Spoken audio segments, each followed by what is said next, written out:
Welcome back to All Things Creepy. I'm your host, Micah James, and this week we are talking about the disturbing movie Iceberg. This is something that I've wanted to do since I started this podcast in 2020, but I didn't get around to it until now, mostly because I just wasn't sure if I wanted to do it at all. With that being said, we are going to dive into the first three tiers of the disturbing iceberg chart. The user has since deleted their account that made this post on Reddit, but even so, I will still be linking the original chart. I am only going to be covering the first three tiers as, like I said, this is the disturbing movie iceberg chart. If you guys want me to dive all the way down, I will gladly do a part 2 if you want me to. But like I said, I just wanted to kind of just quickly dive in there and start with the first three tiers. I'm pretty sure the YouTuber Wendigoon did a video on this entire chart. A few other YouTubers also did videos on this. I'll be linking their videos in the show notes as well in case you guys want people to go into that deep dive all the way down to tier 7. So with that being said, with all that rambling, let's get into it. All right, so before we really get started, I realize I should probably define what an iceberg chart is. The general rule of thumb with any iceberg chart is that the further down you go, the lesser known it is to the general public. For this specific iceberg chart, it starts out with the least disturbing and gets more disturbing the deeper down you go, which, like I said, is part of the reason why I'm only doing 3 tiers today. And also, side note, I am planning on doing other iceberg charts in the future. I just wanted to dip my own toes into it to see how I like doing them, and I did. So we'll visit more in the future. All right, so with tier 1, these are the least disturbing on the list. The first one I have here is Megan is Missing.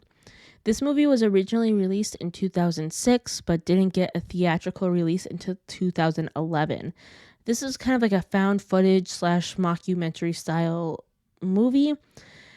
It's framed as something made by the police force that is / was investigating the disappearance of a popular 14-year-old girl named Megan. It takes webcam footage, newsreels, and home videos leading up to the days that Megan was kidnapped, and then the following days of Megan's best friend Amy kind of dealing with it and trying to do her own investigation. Next is Saw. This series just as a whole is very famous or infamous depending on how you look at it. But just in case you don't know about it or haven't heard of it, don't worry, I got you. I'll tell you what it's about. It's about this man with the pseudonym Jigsaw who kidnaps those who he thinks did wrong. He then plays a game with them, with these people, to make them learn some sort of lesson, anywhere from appreciating their own life to making them regret whatever crime they committed. I personally only ever enjoyed the first 3 Saw movies. After that, for me personally, they kind of started going downhill. The next one is Midsummer. This movie was directed by Ari Aster, so you kind of already know that it'll be a little, fucked up. This group of friends decides to travel to this rural Swedish village for a midsummer festival. It's only when it's too late when they realize that they're in the clutches of a cult. Well, that was just the basic summary. One of the friends of the group actually is from this village, and he was able to talk them into going back home with him, and it's definitely something. I will say that. I can't say if I recommend it or not, just because it's definitely something. If you're a fan of Ari Aster, if you like stuff that he did in the past, I guess I could recommend it for sure. Next is 7. This movie is set in kind of like this unnamed city filled with crime. This nearly retired detective and a newly transferred detective team up to investigate and hopefully stop this serial killer who is murdering people based on the 7 deadly sins. Next is the Texas Chainsaw Massacre from 1974. A group of friends finds themselves in the clutches of a family of cannibals while they are trying to visit one of the friends' homestead, and basically hilarity ensues. They try to escape, and not all of them make it out alive. And fun fact, Leatherface and a small bit of the plot is based on the serial killer Ed Gein. Tier 2. So our second tier, we're starting off with the house that Jack built. Basically, this story follows serial killer Jack, who has killed multiple people over the course of a 12-year period between the 1970s and 80s in Washington state. I personally tried to watch it, but I mean, it's been a while since I tried to, but it was a little bit like out there for me when I initially started it. Part of it was definitely because they used Dante's Inferno as inspiration for the plot. So I can't speak to how disturbing this one actually is, but from what I remember, it's definitely one of those movies where it's like, from what I remember, it just kind of seems like one of those movies where if you're not already into learning about serial killers, you might not like this one. Eraserhead. So this was director David Lynch's very first movie that he ever did. It tells the story of a man who has to take care of his deformed child in this desolate industrial landscape. Another fun fact for this movie, Lynch also wrote, produced, and edited this movie by himself. Next is The Human Centipede in 2009. The Human Centipede 2 is a little bit lower on the list. I want to say it's in like tier 4 or 5, something like that. But the very first one is basically just a gross movie for the sake of being gross. You can even say that about all 3 of them in general. But again, that's my opinion. Basically, in this movie, 2 girls are on vacation in Germany when they get a flat tire, and they find themselves in this man's house who was kind enough to let them take shelter while it's raining. It seems like he's calling a tow truck, and that makes them think that one is on its way. But they end up getting drugged instead and are strapped to these hospital beds. A man is also kidnapped, and these 3 are made into a human centipede.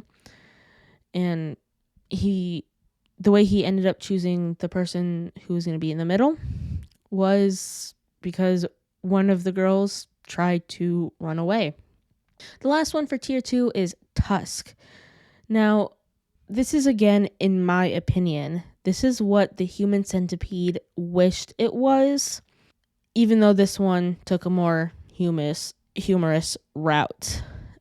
This is about a podcaster who's played by Justin Long, who travels to Canada to conduct this interview when he meets this retired sailor with an unhealthy obsession with his late walrus friend, Mr. Tusk. Justin's character is then slowly turned into the walrus to kind of mimic Mr. Tusk. The thing I did enjoy about this movie over the Human Centipede is that you kind of get a little more of the anxiety of slowly losing control over your body versus the Human Centipede. You just dive right in there. So make that what you will with that information. All right, and then this is the last tier for this episode. Tier 3, we're starting off with Mother. This one is about a couple, a poet and his wife, who go on a trip to a peaceful mansion that the wife ended up helping rebuild. And they go here to hopefully help the poet's writer's block. He can't seem to shake this feeling that is until this strange couple make their way into their house, which also invites a lot of chaos. Despite that, and much to the wife's surprise, it seems to break the poet out of his rut. This one's kind of, to me a little more strange than it is disturbing, but if you guys have seen this one, let me know what you thought about it. Next is Terrifier. This movie centers around Art the Clown, who ended up first showing up in the movie All Hallows Eve. This is the first one that centered around the clown. Damien Leone, who is the director, wanted to showcase Art's practical effects skills. This is another one that I can kind of recommend, although I will say I also recommend starting with All Hallows Eve to kind of just ease your way into watching Terrifier. Next is I Spit on Your Grave. The Iceberg specifically mentions the remake from 2010, but I'm also combining it with the original that was released in 1979. Upon the initial release of the OG, it drew a lot of controversy as it's kind of this revenge movie that's kind of violent. Both follow the same plot, the same basic plot of a woman being assaulted and taking revenge on the men who ended up hurting her. This is like another one that, yeah, again, I can kind of recommend, like especially if you're into women getting revenge on those who have hurt her or done her wrong. That being said, it's definitely one of those things where it's, if you want something like a little less violent or just like a little less intense, go with the remake from 2010. Next is The Golden Glove. This is the retelling of Heinz Strunk's book about real-life serial killer Fritz Honka. He murdered 4 women between 1970 and 1975, and the title, The Golden Glove, actually comes from the bar he picked up his victims from. Our next one is Freaks from 1932. This movie is technically considered a lost film as the original cut of it cannot be, or at least has yet to be found. It was one of the very first talkie films, so one of the first like ones that had spoken lines in it. It's about this traveling freak show where a trapeze artist plans to kill one of the little people to gain his inheritance. How it ends kind of depends on which version you see. Like since the original is technically lost, there's no way to completely know what the more correct version is. There's one version that kind of ends with showing how the trapeze artist ended as this like duck lady, while a different version I think shows, I can't remember how the other version ends, but like there's a few different ways that you might see it, and one person might remember one way because they saw that version while another person saw the other version, you know? So again, there's no way to know how it truly ended, unfortunately, at least at this point in time. And our very last movie that we're talking about this episode is Pink Flamingos. This movie stars drag queen Divine. Her character is a criminal who proudly wears the label the world's filthiest person alive. 2 other criminals ended up confronting her in her own home, wanting to try to outdo her filth and kind of create these challenges to outdo her. Yeah, so those are the first 3 tiers of the disturbing movie iceberg.